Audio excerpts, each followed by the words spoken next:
History channel. I'm Sophie, and today we'll be diving into the fascinating life of one of Rome's most renowned figures, Julius Caesar. Sit back, relax, and let the soothing sounds of history wash over you as we journey through the triumphs and trials of Caesar's life, from his ambitious rise to power to the dramatic events that forever changed the course of Roman history. Let's embark on this captivating exploration together. Julius Caesar, born in 100 BC, stands as one of Rome's most illustrious figures. As a shrewd politician and formidable general, he extended Rome's dominion northwards and westwards, famously conquering Gaul, a feat he detailed in Commentaries on the Gallic War. His military genius and political skill earned him substantial power and widespread popularity, culminating in his designation as Dictator for life. However, his meteoric rise incited fear among some Roman elites who were apprehensive about his growing influence and potential to establish a monarchy. This anxiety culminated in his assassination on the Ides of March in 44 BC by a faction of senators led by Brutus and Cassius. Caesar's death marked the end of the Roman Republic and ignited a series of civil wars, eventually leading to the creation of the Roman Empire under his adopted heir, Octavian, later known as Augustus. Caesar's enduring legacy has influenced political thought, military tactics, and governance structures throughout history. Julius Caesar was born on July 12, 100 BC, into the patrician Julian family, which traced its origins to Rome's legendary past. The Julii claimed descent from Julius, the son of the Trojan prince Aeneas, who was supposedly the son of the goddess Venus, adding a divine touch to their lineage, at least according to family law. While these ancestral claims shaped public and personal identity, they did not always confer immediate political advantage. During the Middle Republic, the Julii were not particularly distinguished in Rome's highly competitive political scene.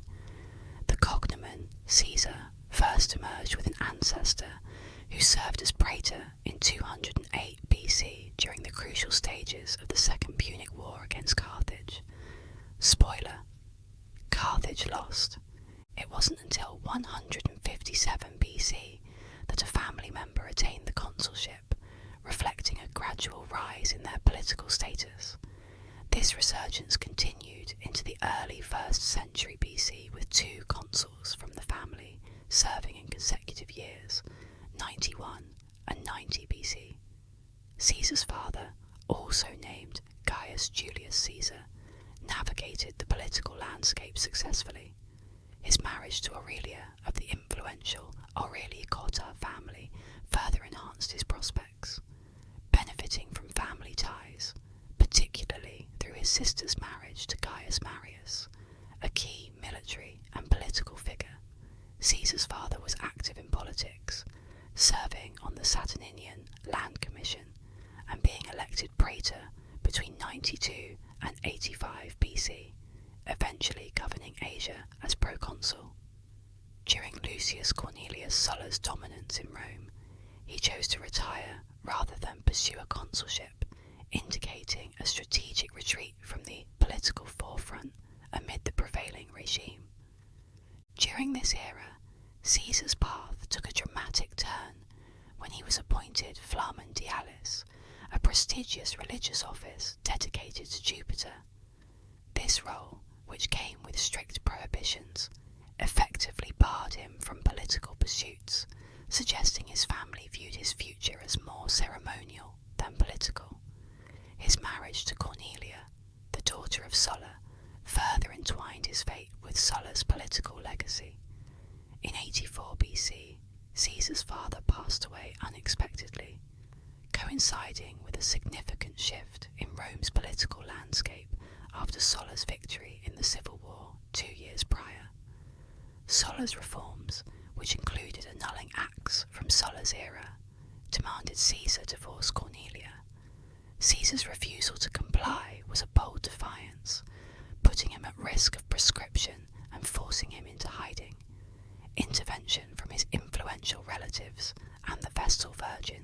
led to a compromise. He renounced his priesthood, but kept his wife and property. Anecdotes from this period, including Sulla's alleged warning about Caesar's potential, underscore the perceived threat he posed to the existing order. Amidst this turmoil, Caesar shifted towards a military career under the patronage of Marcus Minucius Thermus in Asia. Here, he faced controversy over a rumoured intimate relationship with Nicomedes IV of Bithynia, likely exaggerated by his political adversaries to tarnish his reputation. His military service included earning the civic crown at the Siege of Mytilene, fueling his ambition for public recognition and honour. After Sulla's death in 78 BC, Caesar returned to Rome, lured by the potential upheaval following the dictator's demise. While claims of his involvement in the Lepidus revolt exist, these are generally seen as exaggerations by sources like Plutarch to highlight his early tyrannical aspirations. His legal actions against members of the Sullan regime were largely unsuccessful, including his failure to convict Gnaeus Cornelius Dolabella. However, he managed a victory against Gaius Antonius Hybrida. His journey to Rhodes for rhetorical training under Apollonius Molon was dramatically interrupted by his capture by pirates, a testament to the dangers of travel in that era. His response, upon release, was to immediately pursue and capture his captors, aligning with Rome's ethos of vengeance and justice. Though the details, including the ransom amount, might be embellished, the story goes that when Caesar was captured and they demanded a ransom, he told the pirates, "You may as well double that, because I'll take it back anyway when I follow you and capture you." One can only imagine what happened to the pirates when Caesar caught up with them, assuming the tale isn't entirely fictional. Caesar's experiences in Asia Minor and subsequent actions against piracy illustrate the complexity of his early career, shaped by cultural expectations, personal ambitions, and the harsh realities of political and military life.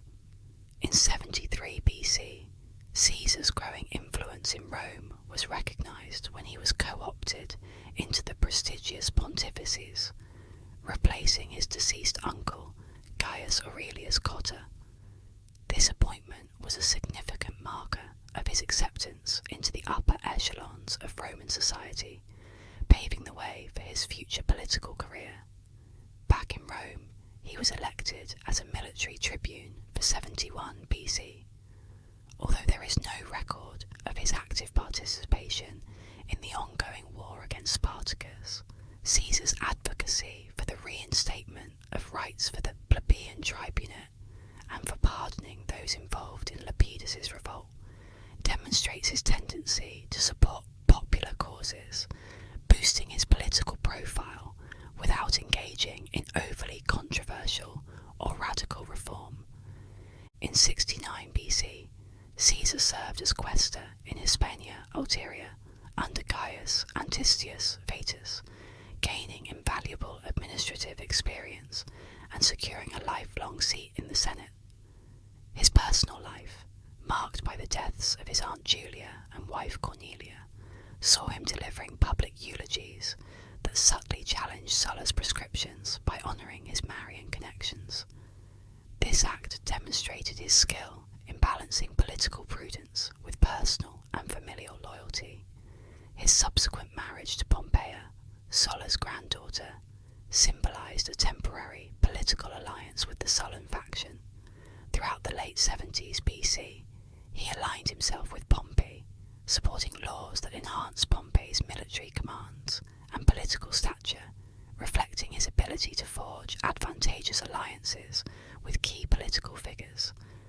In 65 BC, Julius Caesar, serving as curule aedile, organised lavish public games and restored the trophies of Marius.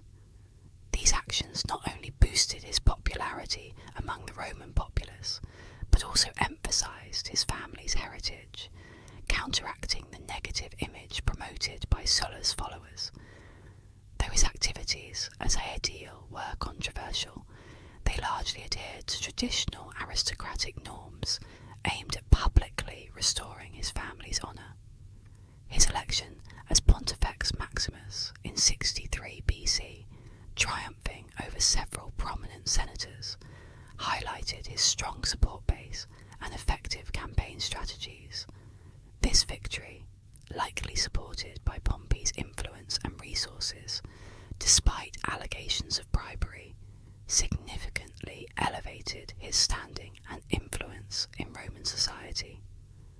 As praetor in 63 BC, Caesar's political prominence grew, particularly through his involvement in the Catiline conspiracy.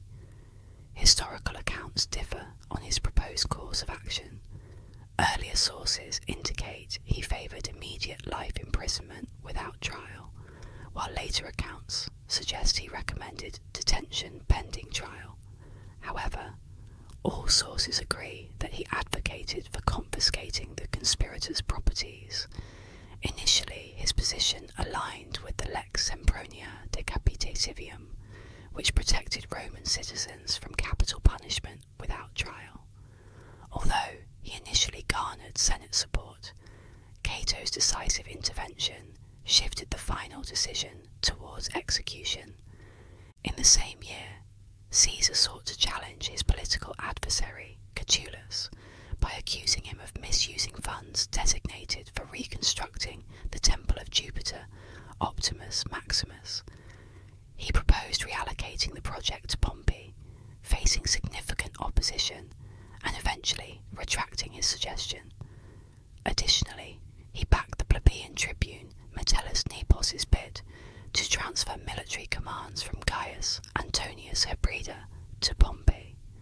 This led to chaotic confrontations in the Forum, further exacerbated by intertribunal violence involving Cato and others, culminating in a Senate decree against Metellus and Caesar. Despite this, they could not be legally deposed from their magistracies. During his praetorship, Caesar was indirectly involved in the Bona Dea scandal, where Publius Clodius Pulcher intruded into his home during a sacred women-only ceremony. To maintain his political integrity, Caesar divorced his wife Pompeia, insisting that his household must be beyond reproach. After his praetorship, Caesar served as proconsul in Hispania Ulteria. Burdened by substantial debts from his political campaigns, he sought military victories for financial stability. His successful campaigns against the Lusitani and Gallici yielded significant plunder, enabling him to return to Rome acclaimed as Imperator. However, his return presented a dilemma between celebrating his triumph and running for the consulship.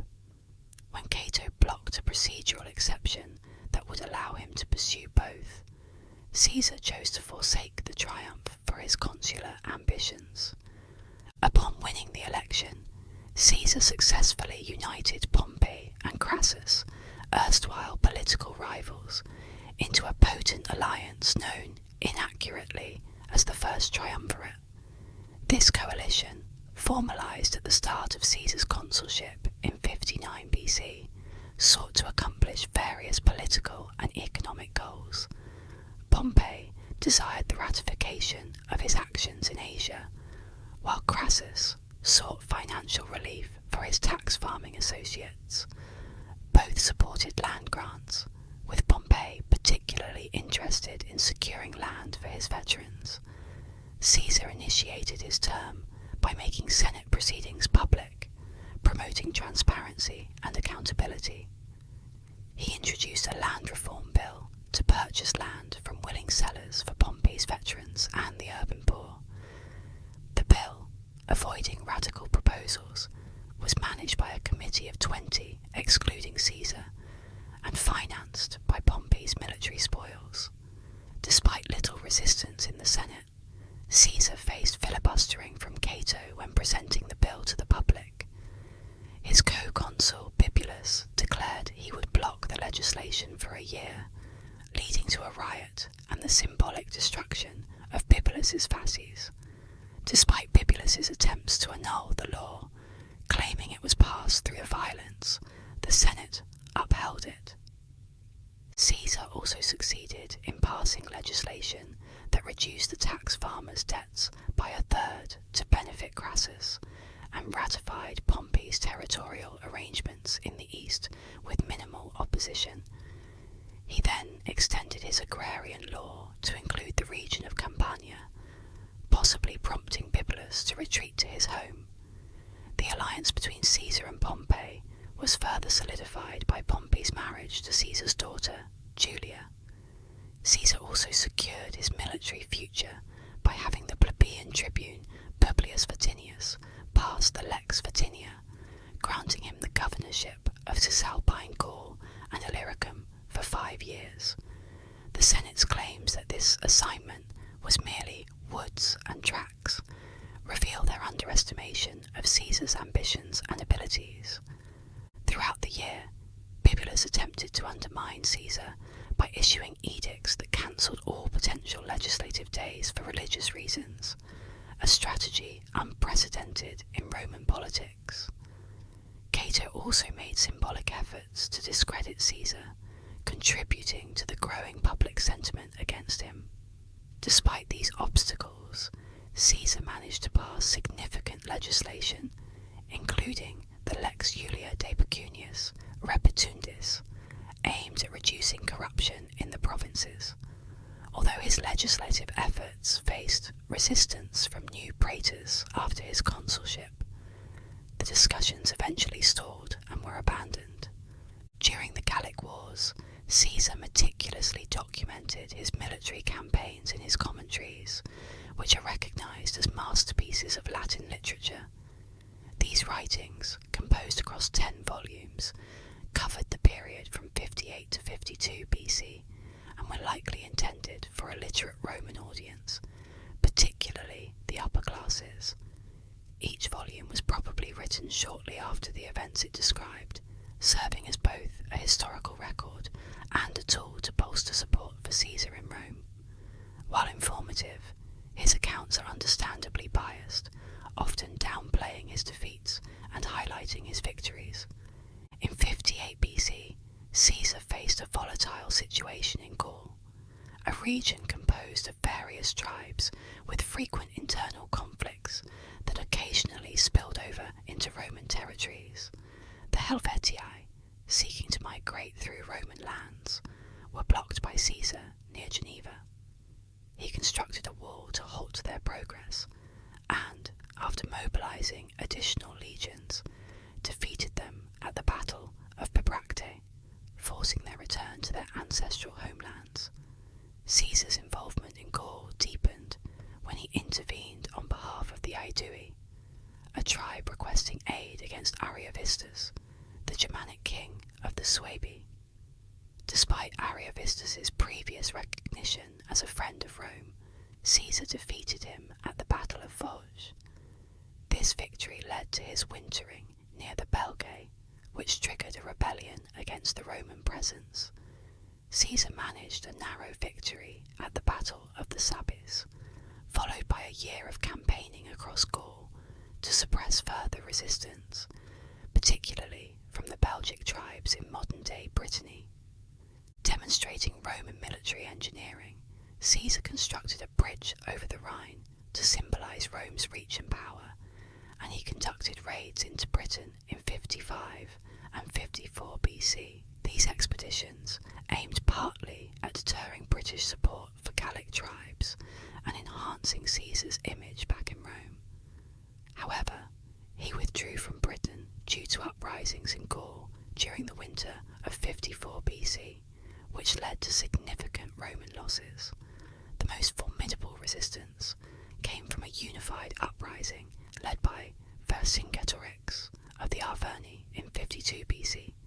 Caesar faced initial setbacks, including a defeat at Gergovia, but ultimately captured Vercingetorix in the siege of Alesia, a decisive encounter where Caesar skillfully overcame a simultaneous siege against his own forces.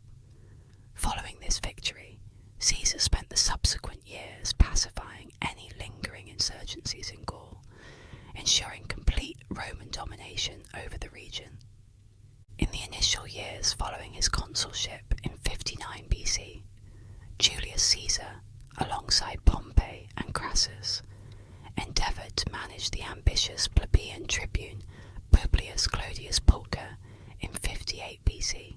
Clodius initially collaborated with the Triumvirate, exiling Cicero, but soon adopted an anti-Pompeian stance, disrupting Pompey's eastern arrangements and challenging Caesar's legislative initiatives from his consulship. This shift forced Pompey to temporarily withdraw from public life.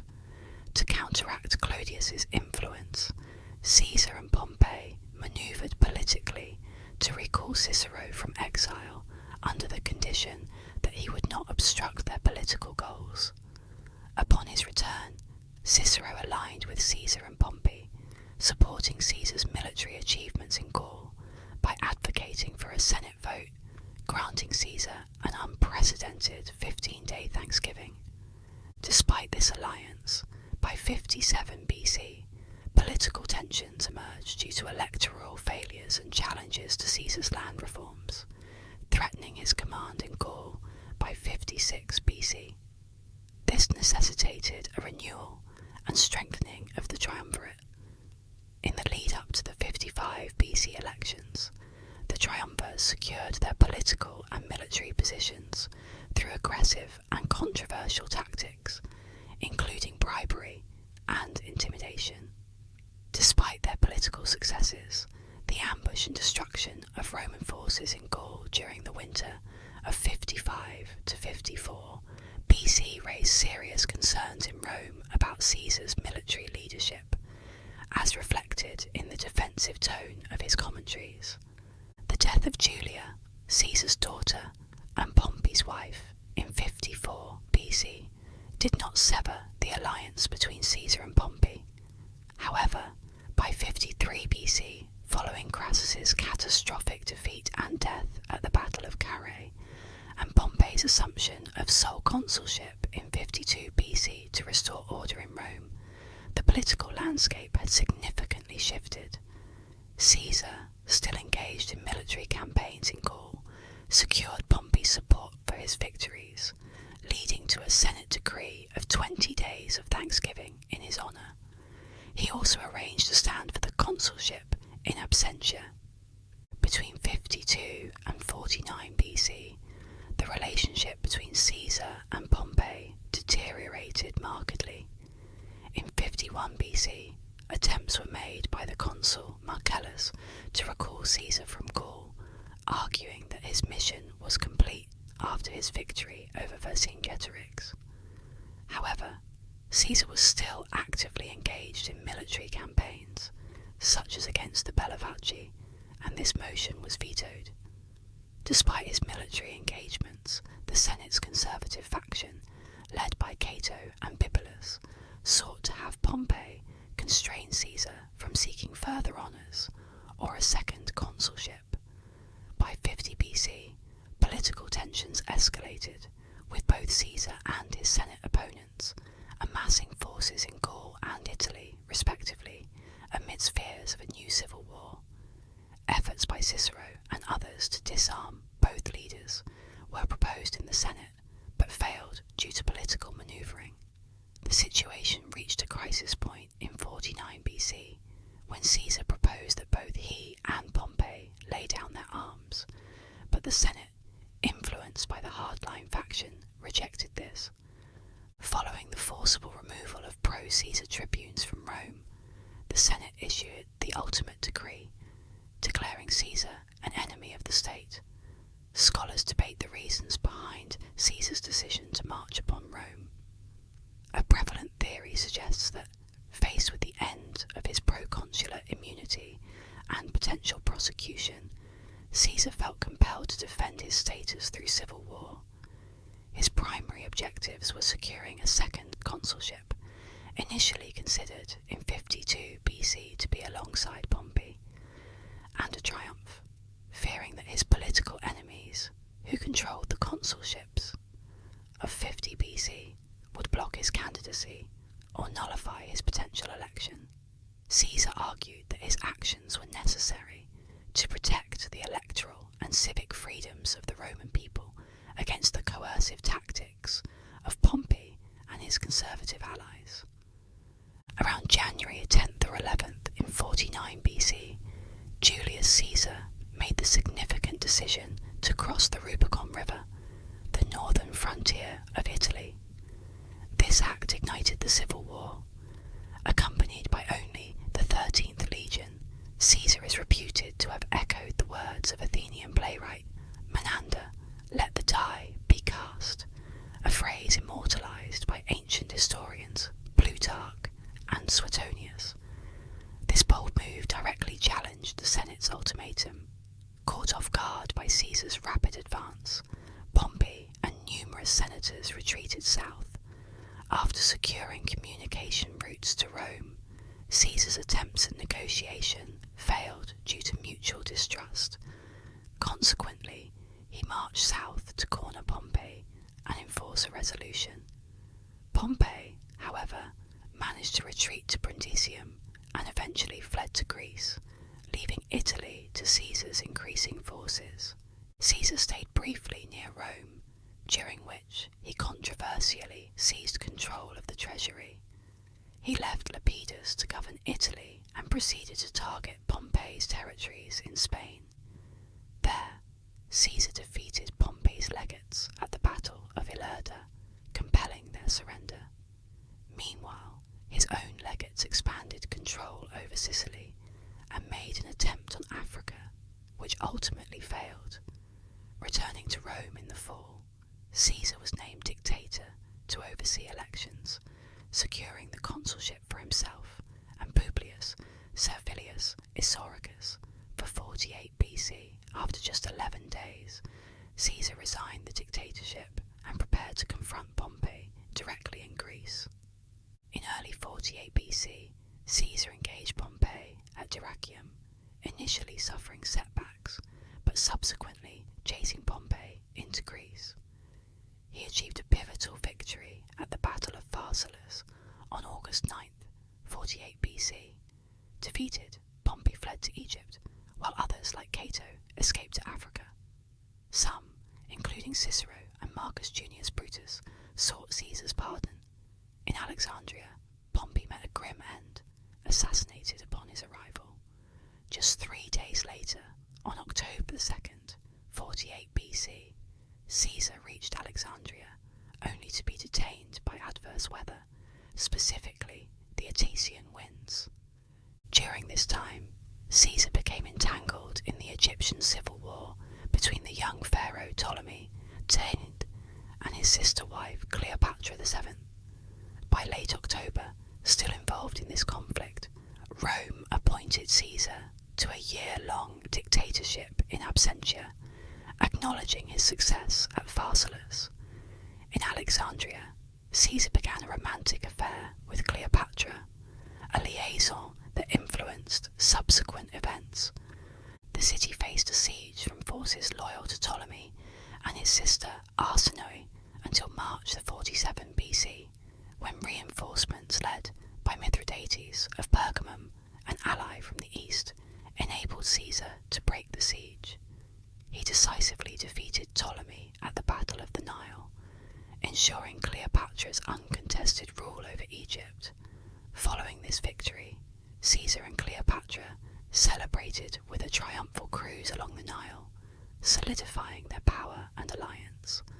Caesar stayed in Egypt until mid-47 BC, a period marked by his personal involvement with Cleopatra, which resulted in the birth of their son, Caesarion, in late June, although this episode is notably absent from Caesar's own writings. After leaving Egypt, Caesar travelled to Antioch, where he was informed of new regional troubles. During his Egyptian stay, Pharnaces II of Pontus had seized the opportunity to reclaim his ancestral lands in northern Anatolia, defying Roman control. Caesar's legates and local client kings failed to halt Pharnaces' advances. Quickly mobilising, Caesar confronted Pharnaces at the Battle of Zela, securing a swift and decisive victory that he famously summarised as Veni, Vidi, Vici. I came, I saw,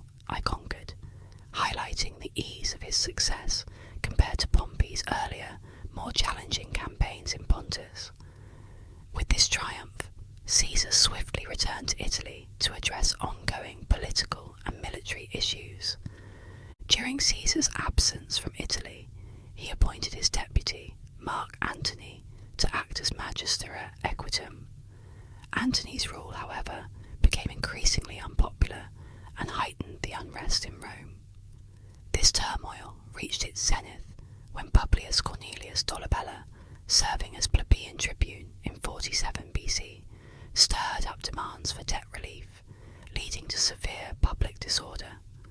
The Senate, alarmed by the crisis, called upon Antony to restore order immediately.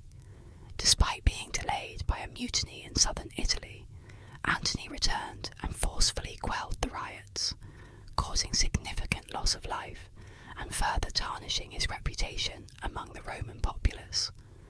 Meanwhile, the remnants of the Republican opposition were reorganizing in Africa under Metellus Scipio, with the backing of King Juba of Numidia. Additionally, remnants of Pompey's fleet continued their hostilities, attacking islands in the central Mediterranean. Simultaneously, dissatisfaction with Caesar's governor in Spain sparked a revolt in the province, aligning it with the Republican cause. Upon returning to Rome, Caesar demoted Antony and managed to pacify the mutineers through diplomacy, restoring peace without bloodshed. He then conducted the overdue elections for the magistrates of 47 BC and the following year, securing the consulship for himself and Lepidus for 46 BC in preparation for his campaign against the Republicans in Africa. To finance his campaign, Caesar raised funds through loans and the sale of confiscated properties from his enemies, setting sail on December the 25th, 47 BC. His military operations in Africa began with logistical challenges and an initial defeat at Raspina on January 4th, 46 BC, at the hands of Titus Labienus. Adopting a more cautious strategy, Caesar eventually found himself encircled at Thapsus. Despite the encirclement, his forces launched a premature attack on April 6th, 46 BC, resulting in a decisive victory and the brutal annihilation of the Republican forces. Upon reaching Utica, Caesar discovered that Cato had committed suicide, choosing death over accepting Caesar's clemency. Subsequently, other key opposition figures, including Metellus Scipio and King Juba, also took their own lives, though Labienus and Pompey's sons fled to the rebellious Spanish provinces. Following these victories, Caesar began annexing parts of Numidia and returned to Italy via Sardinia in June 46 BC. His return was marked by grand celebrations, featuring 4 triumphs over conquered territories and enemies, including displays of defeated Roman adversaries, which stirred controversy. Generous rewards were distributed to his soldiers, and lavish games were organised for the public.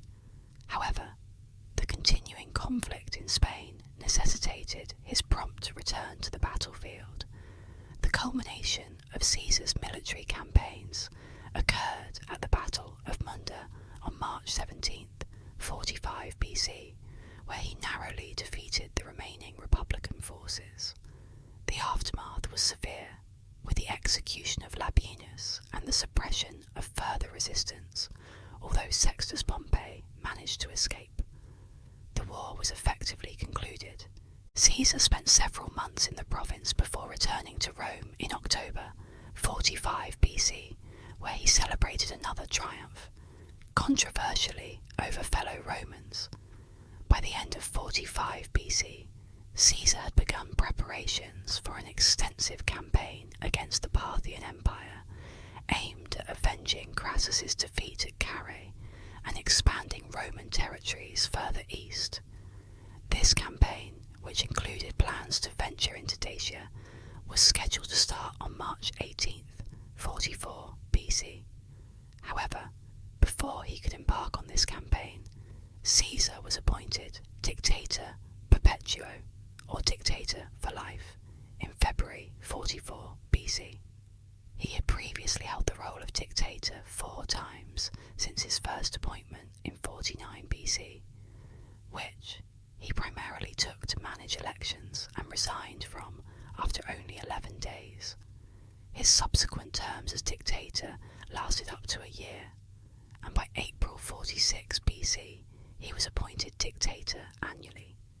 This position, similar to the one revived by Sulla as Dictator Rei Publicae Constituendi, or dictator for the reconstitution of the Republic, was not a source of legal power in itself.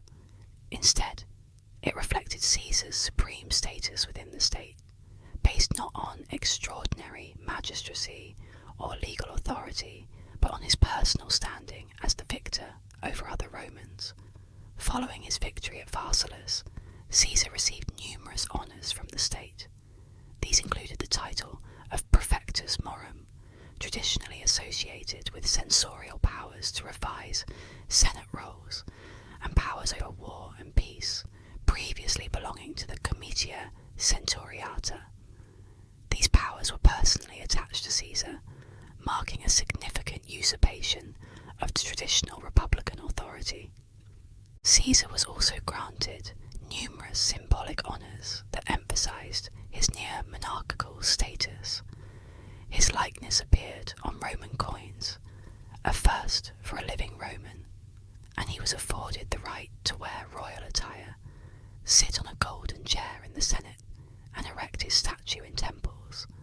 Additionally, the month of Quintilis, his birth month, was renamed Julius in his honour, a name it still bears today. These honours, while symbolising a form of divine monarchy, became points of contention and led to resentment among the Roman political class. Caesar centralised the functions of the state: justice, legislation, administration, and public works within himself, bypassing traditional republican institutions. This concentration of power and his exclusion of others significantly alienated the political elite, ultimately leading to the conspiracy that culminated in his assassination. Caesar's governance and reform strategies represented a complex mix of continuity and innovation within the Roman system. Despite being lavished with extraordinary honours that nearly positioned him as a monarch within the Republic, his reforms did not fundamentally alter the structure of Roman society or its constitutional framework.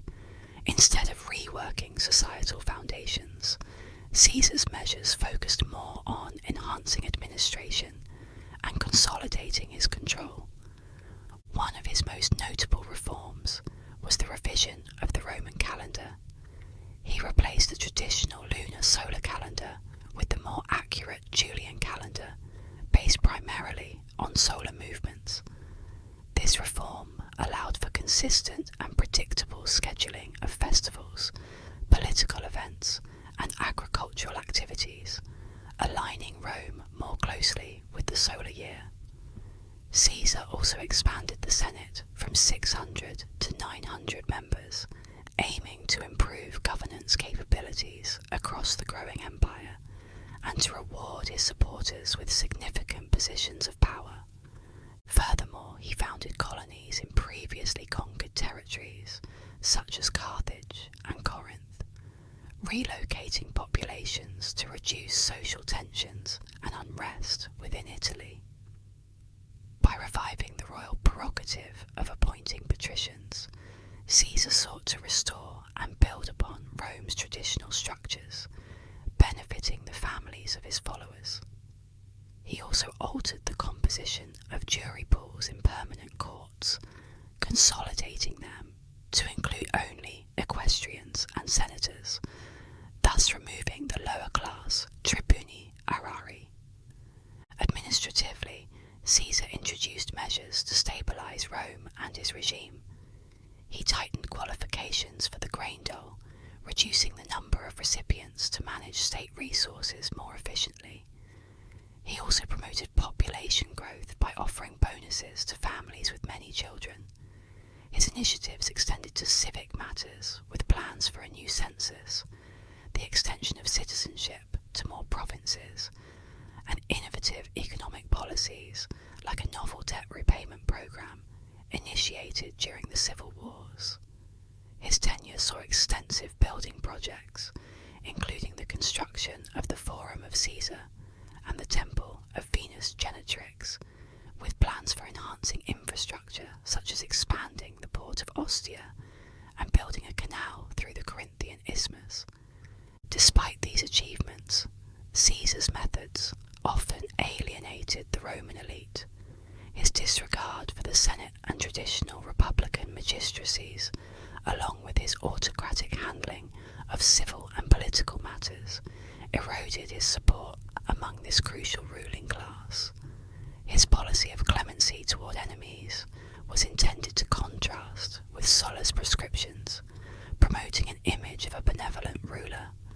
However, his failure to address corruption among his partisans and manipulation of political process for personal and allied benefit drew significant criticism. Tensions around Caesar's leadership peaked in January 44 BC, when attempts were made to bestow upon him the title of Rex, or King, a term deeply associated with tyranny in Roman political culture. This move sparked controversy, leading to the deposition and ejection of 2 tribunes who opposed the motion, actions that starkly contradicted Caesar's earlier stance as the protector of tribunician powers. This act not only undermined his justifications for the civil war, but also alienated the Roman public, which still revered the tribunes as guardians of their freedoms. On February 15th, 44 BC, Caesar's acceptance of a lifetime dictatorship confirmed the fears of many that he had no intention of relinquishing power or restoring the Republic. Days later, during the Lupercalia festival, Caesar publicly refused a diadem offered by Mark Antony, an act open to multiple interpretations. The rejection might have been a calculated move to distance himself from monarchical aspirations in response to an unenthusiastic crowd, or it could have been a genuine disavowal of kingship. Nonetheless, suspicions persisted about his intentions to transform the Roman Republic into a monarchy, especially since he had already adopted many traditional royal trappings. The plot to murder Caesar, which had been developing since the summer of 45 BC, was orchestrated not only by former allies of Pompey, but also by several individuals who had profited from Caesar's ascendancy. Key figures in the conspiracy included Gaius Trebonius and Decimus Brutus, both of whom had supported Caesar during the Civil War, alongside Cassius and Brutus, initial backers of Pompey. The conspirators, alarmed by Caesar's blatant disregard for republican traditions, such as the fake elections that predetermined consular positions from 43 to 41 BC without genuine public involvement, believed assassination was the only way to restore the Republic. Their frustration was heightened by Caesar's transformation of regular magistracies into extensions of his authority, exemplified by his appointment of the Magister Equitum, which undermined the traditional roles of elected officials. Brutus, viewing himself as a protector of the Republic in the legacy of his renowned ancestors who had expelled tyrants, became a pivotal figure in the plot against Caesar.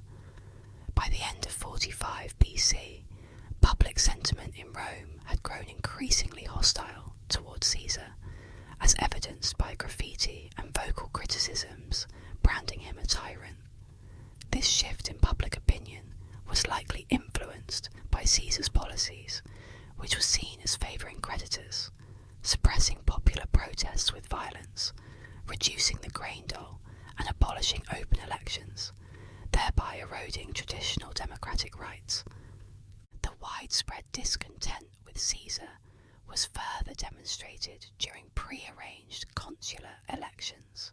where voters wrote in the names of the 2 tribunes whom Caesar had deposed instead of backing Caesar's preferred candidates. This act of defiance underscored the growing desire among the populace for a return to traditional republican values and practices. Although Cicero privately acknowledged the necessity of opposing tyrants, there was no clear public consensus supporting preemptive tyrannicide as a legitimate political action. Nonetheless, the philosophical ideals of the old academy, emphasizing the moral duty to overthrow tyrants regardless of the cost, reinforced Brutus's determination to act against Caesar. As the conspiracy advanced, despite some prior leaks, Caesar dismissively refused any personal security or precautionary measures. The conspirators selected the Ides of March, March 15th, for their action, strategically aligning it with a Senate meeting just before Caesar's planned departure for the Parthian campaign. The Senate setting was intended to frame the assassination as a political act, and the fact that only the conspirators would be armed provided a tactical edge. On the day of the assassination, despite various omens and warnings, including direct cautions, Caesar attended the Senate meeting. There, under the statue of his former ally turned rival Pompey, the conspirators surrounded him and fatally stabbed him. Accounts of his final moments vary, with some suggesting he died with silent dignity, while others, notably Suetonius, describe Caesar addressing Brutus with the words, "You too, child," in disbelief and betrayal. Following Caesar's assassination, his killers briefly occupied the Capitoline Hill and attempted to sway public opinion by convening a meeting in the Forum. However, the reception was tepid. Lepidus, one of Caesar's loyalists, swiftly mobilized troops within the city, undermining the assassins' control. Meanwhile, Mark Antony, who had avoided the assassination plot, proposed a seemingly paradoxical compromise in the Senate. Caesar would not be posthumously declared a tyrant, thereby legitimizing his rule and legacy, and the conspirators would face no immediate retribution. The funeral arrangements for Caesar, sanctioned by the Senate, provided Antony with a platform to shift public sentiment. During the funeral, Antony's eulogy, emphasizing Caesar's contributions and intentions for Rome, dramatically altered the populace's mood, inciting a violent backlash against the assassins. This unrest forced the conspirators to flee Rome, with Antony only later restoring order by force. The remarkable appearance of a comet for 7 days in 44 BC was interpreted by the Romans as an omen of Caesar's divinity, subsequently named Caesar's Comet. On the site of Caesar's cremation, the Temple of Caesar was initiated in 42 BC in the Roman Forum, symbolizing his enduring presence in the heart of the city. Caesar's will further solidified his legacy, bequeathing substantial sums to the Roman people and naming his great-nephew, Gaius Octavius, later known as Augustus, as his principal heir and adopted son. The notion of reinstating the Republic was quickly overshadowed by ensuing power struggles. Alignment with Caesar's policies and Octavian's strategic moves to rise politically led to the formation of the Second Triumvirate with Lepidus. The coalition launched a brutal campaign against their political adversaries, culminating in the formal deification of Caesar. The resulting civil wars pitted the triumvirate against Caesar's assassins and other republican forces, eventually leading to their defeat. By 31 BC, Octavian emerged as the sole ruler after dismantling the triumvirate and defeating his rivals, including Antony. His reign, though masked as a restoration of the Republic, effectively established a new autocracy accepted by a populace weary from decades of civil conflict. This transition marked the end of the Roman Republic and the rise rise of the Roman Empire under what became known as the Principate of Augustus. Thank you for joining me on this immersive journey through the life of Julius Caesar. His legacy continues to shape our understanding of leadership, ambition, and the complexities of power. If you enjoyed this deep dive into history, don't forget to like, subscribe, and hit the notification bell so you won't miss any of my future ASMR historical explorations. Until next time, may you find peace and relaxation